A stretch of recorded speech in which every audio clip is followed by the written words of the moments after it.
नमस्कार।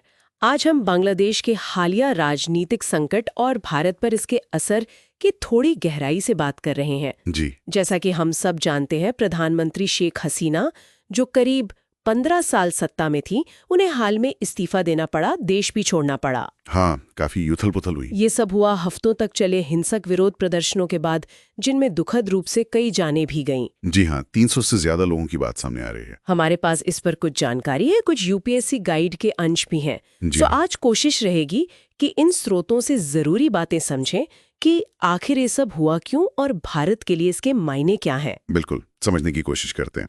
तो चलिए शुरू करते हैं। ये मामला ऊपरी तौर पर तो छात्र विरोध से शुरू हुआ लगता है ना? हाँ, बिल्कुल, शुरुआत तो वहीं से हुई। छात्र जो थे वो सरकारी नौकरियों में 30% स्वतंत्रता सेनानी कोटे के खिलाफ प्रदर्शन कर रहे थे। शुरू में तो शांतिपूर्ण ही था। अच्छा। लेकिन बात तब बिगड़ी जब सरकार की प्रतिक्रिया थोड़ी सख्त हो गई। खासतौर पर प्रधानमंत्री हसीना ने प्रदर्शनकारियों को रजाकार कह दिया। ओ, ये शब्द तो बहुत संवेदनशील है वहाँ। हाँ, रजाकार मतलब 1971 युद्ध के दौरान पाकिस्तानी सेना के समर्थक। तो इस बयान ने जैसे आग में घी का काम किया। और ये सब उस माहौल में हो रहा था जहां जनवरी 2024 के जो चुनाव हुए थे वो पहले से विवादित थे। हाँ, उन पर सवाल उठे थे। जी, साथ ही बढ़ती बेरोजगारी, महंगाई, इन सब ने लोगों के गुस्से को और हवा दी। और लोकतंत्र में गिरावट, मानवाधिकारों की चिंता, ये सब तो पहले से ही चल रहा था। तो कई सारी चीजें एक साथ आ गईं। ये रजाकार वाली टिप्पणी तो खास तौर पर भड़काने वाली रही होगी उसका इतिहास देखते हुए। बिल्कुल। अच्छा, इस पूरे मामले में भारत का भी एक ऐतिहासिक रोल रहा है। 1971 में बांग्लादेश की आजादी में हमारी भूमिका तो बहुत अहम थी। हाँ, बिल्कुल। भारत ने न सिर्फ शेख मुजीबुर रहमान का जो राष्ट्रवादी आंदोलन था उसे कूटनीतिक समर्थन दिया, बल्कि मुक्ति बाहिनी को ट्रेनिंग और खुफिया मदद भी पहुंचाई थी। और वो शरणार्थियों वाली बात? हाँ, वो तो बहुत बड़ा पहलू था। भारत ने उस वक्त 1 करोड़ से ज्यादा शरणार्थियों को पनाह दी थी। अब सोचे कितना बड़ा आर्थिक बोझ रहा होगा वो। जाहिर है। और फिर फील्ड मार्शल सैम मानेकशॉ के नेतृत्व में भारतीय सेना ने सीधा हस्तक्षेप किया, जिससे ढाका का पतन हुआ और 16 दिसंबर 1971 को बांग्लादेश आजाद हुआ।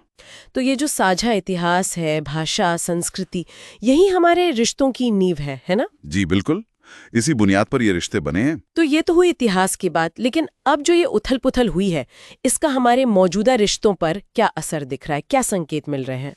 देखिए, असर तो कई मोर्चों पर पड़ रहा है। एक तो है भू राजनीतिक। बांग्लादेश भारत के लिए मतलब बहुत जरूरी है, खासकर हमारे जो पूर्वोत्तर राज्य हैं उन तक पहुंचने के लिए। हाँ, वो चिकन नेक कॉरिडोर वाली बात। बिल्कुल, सिलीगुड़ी कॉरिडोर। फिर आर्थिक तौर पर देखें तो बांग्लादेश दक्षिण एशिया में भारत का सबसे बड़ा व्यापारिक भागीदार है। सबसे बड़ा? कितना व्यापार है लगभग? पिछले वित्तीय वर्ष 2023-24 में करीब $13 बिलियन का द्विपक्षीय व्यापार था। $13 अरब, ये तो काफी ज्यादा है। हाँ, और साफ्टा मतलब south Asian free trade area, उसके तहत जो ड्यूटी फ्री एक्सेस मिला हुआ था बांग्लादेश को और एक संभावित FTA फ्री ट्रेड एग्रीमेंट पर भी बात चल रही थी, उस पर अब एक अनिश्चितता सी आ गई है। तो व्यापार पर असर पड़ सकता है। और निवेश और जो प्रोजेक्ट्स चल रहे थे उनका क्या? हाँ, उन पर भी असर पड़ सकता है, जैसे अडानी पावर प्लांट का बकाया भुगतान का मामला है। अच्छा। फिर रूस की मदद से रूपपुर परमाणु प्लांट बन रहा है। कपड़ा उद्योग, जिसमें भारतीय कंपनियों का भी मतलब ठीक ठाक हिस्सा है, शायद 25% के आसपास। हाँ, सुना है टेक्सटाइल सेक्टर में काफी भारतीय निवेश है। जी। फिर अगरतला अखौरा रेल लिंक है, मोंगला बंदरगाह के परिचालन अधिकार हैं, इन सब पर सवालिया निशान लग गया एक तरह से। तो आर्थिक मोर्चे पर कई चिंताएं हैं, सुरक्षा का क्या? वो भी एक बड़ा पहलू है। हाँ, सुरक्षा चिंताएं तो बढ़ी हैं।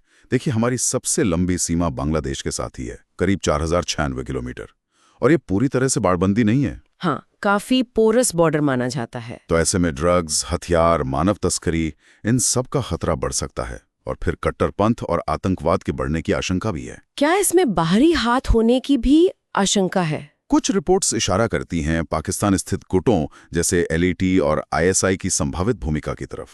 ये चिंता का विषय है। और अल्पसंख्यकों की स्थिति, खासकर हिंदुओं की? हाँ, वो भी एक गंभीर चिंता है। वहां से अल्पसंख्यकों, खासकर हिंदुओं पर हमलों की खबरें आई हैं। बांग्लादेश हिंदू बौद्ध ईसाई एकता परिषद BHPCU की रिपोर्ट भी इस ओर इशारा करती है। इससे एक डर ये भी बनता है कि कहीं 1971 जैसा शरणार्थी संकट ना खड़ा हो जाए। ये तो बहुत बड़ी चिंता की बात है। और इस सब के बीच चीन का क्या रोल है?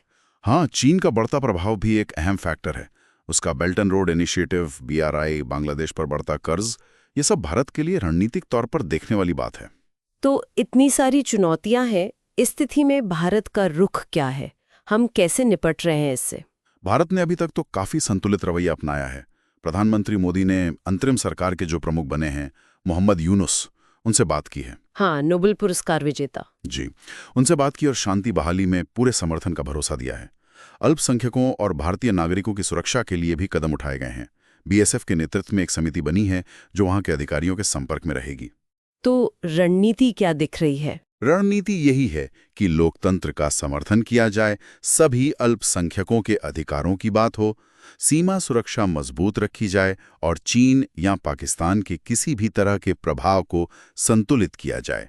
अभी धैर्य रखने की जरूरत है और हमारी जो एक्ट ईस्ट पॉलिसी है उस पर ध्यान देना होगा। तो कुल मिलाकर देखें तो बांग्लादेश का ये संकट भारत के लिए एक साथ कई चुनौतियां लेकर आया है, रणनीतिक भी, आर्थिक भी और मानवीय भी।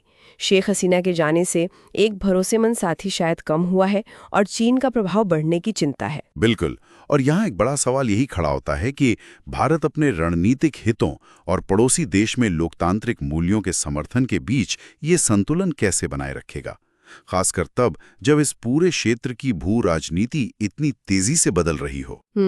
ये एक ऐसा सवाल है जिस पर मुझे लगता है आने वाले समय में लगातार गौर करने की जरूरत होगी।